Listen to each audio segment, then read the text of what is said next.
My little Tibetan bowl. Hello and welcome to Live in the Solution. I'm Mary Trimble with your readings for August the 6th through August the 12th. This is for your sun, moon and rising. And if you haven't been here before, welcome. Thank you for stopping by, and I really hope you stick around and keep coming back. And if you have been here before, welcome back. Thank you, guys. I so appreciate you. I really do. Thank you.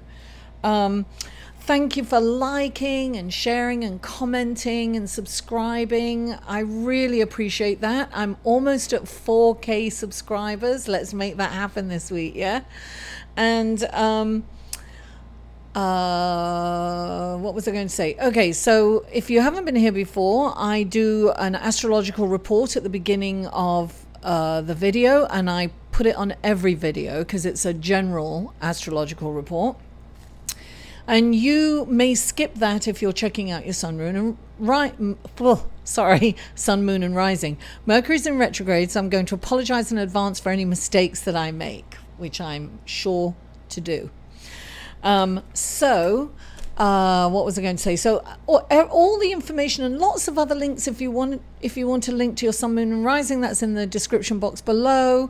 I'm also on Instant Go. You can ask a question anytime, and one question, and you can get a really quick response on there. That link is below. And support me on Patreon, guys. Check it out. It takes me about 3 days to do these videos. I meditate before each one, and I have to do the research, and then I have to upload it, edit it, and all that good stuff.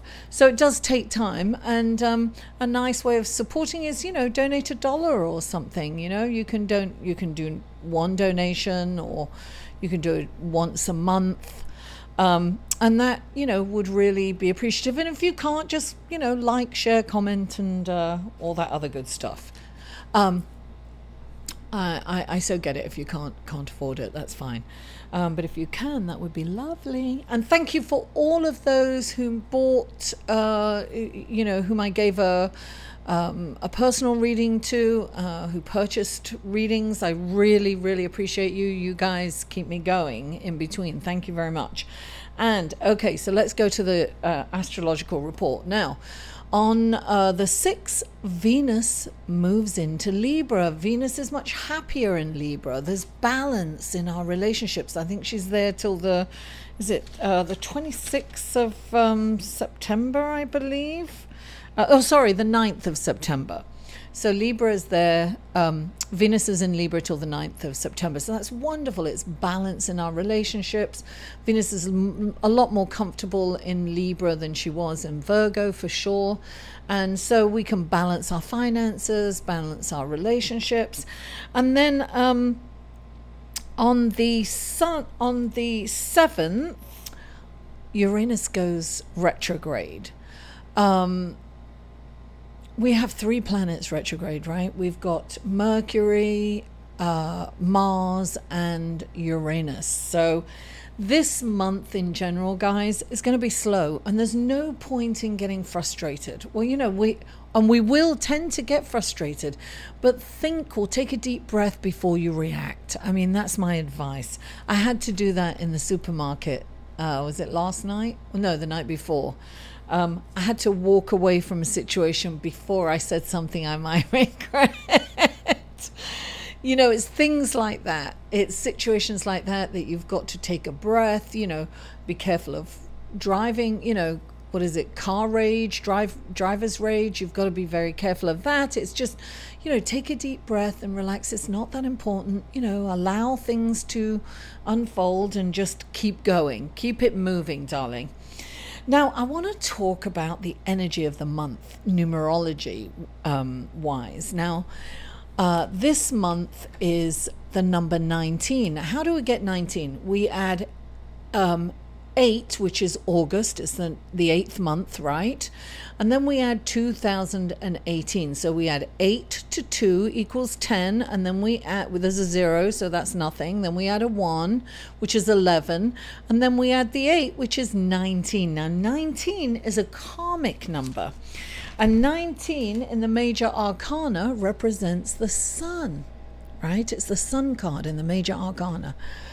And the sun rules Leo. And on the 11th, we have this new moon solar eclipse in Leo. Now, the sun rules Leo and we've got a solar eclipse. I just think that's amazing. I just feel, okay, no, I don't feel, I just think, I feel, I'm a Cancerian, darling, I feel. This solar eclipse is all about how can we shine, right? How can we shine a light on ourselves? How can we shine going forward? How can we be a part of the group and yet be an individual? This is the truly new beginnings, because 19, 1 and 9 equals 10, and 10 reduces down because 1 plus 0 reduces down to 1. So this is the third of 3 eclipses that we've just gone through. This is truly new beginnings. Now, I'm not saying start a new project or anything, but this is going forward differently within ourselves and asking ourselves, how can we shine? How can we be an individual and yet be a part of the group, right? I think that's a wonderful question to ask ourselves at that time. There are so many other things and I will mention on the 12th, the 12th Mars moves, because it's in retrograde, it moves back into Capricorn. Now, that's going to be great because Mars loves being in Capricorn. It can get things done, right? So even though it's retrograde, it's still about being able to move forward. But things are moving at a slower pace, and if we accept that, guys, life will be easier. If we can breathe before we react, then, you know, avoid major conflict wherever possible, because we are liable to say things we perhaps, you know, don't mean, or maybe we mean it at that time but may regret it later. And you know, Mercury's in retrograde. We could be misconstrued or misinterpreted. What we say might be misconstrued. So it's very important, you know, to think before we speak.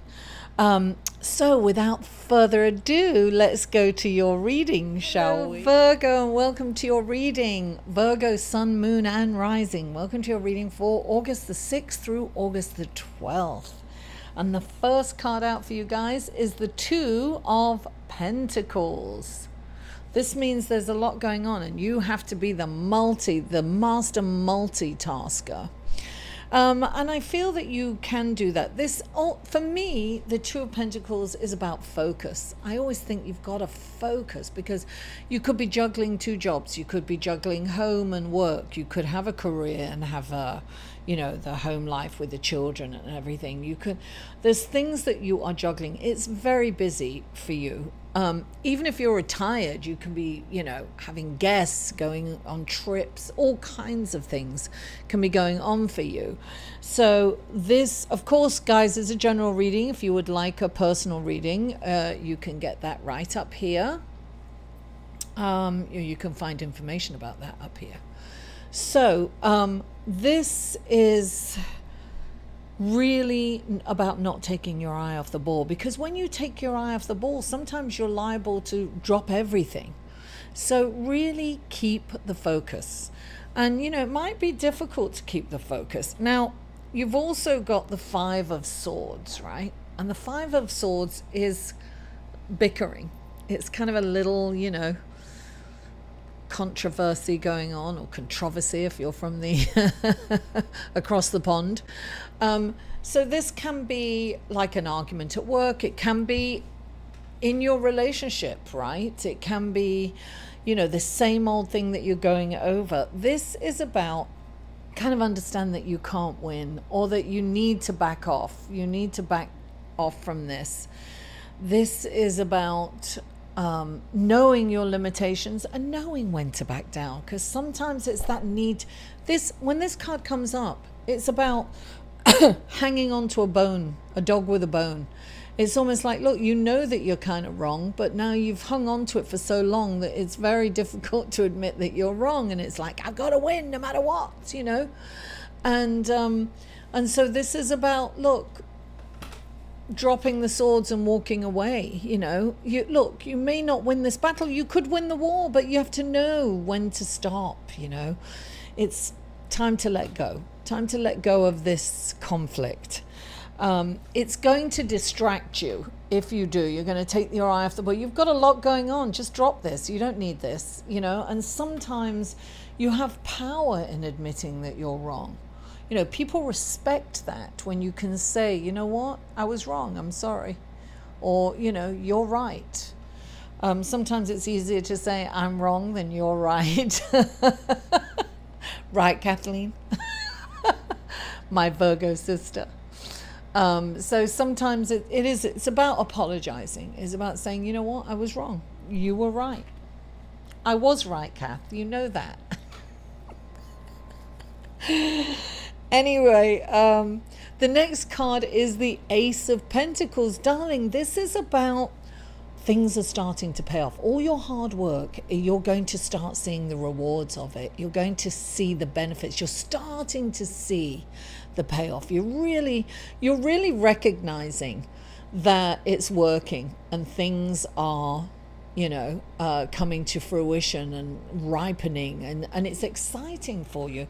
It's so exciting, right? You've got the Nine of Cups that you want to celebrate. And it's like, oh, let me celebrate. This is really working out. I'm getting paid. I want to celebrate, right? And yes, celebrate you must. It's incredible. Just don't stay at the party too long, darling. When the Nine of Cups come up, it's saying, yes, celebrate. This is like wishes come true, too. This is feeling wonderful about, you know, something is coming to an end, and it's culminating, and it's exciting because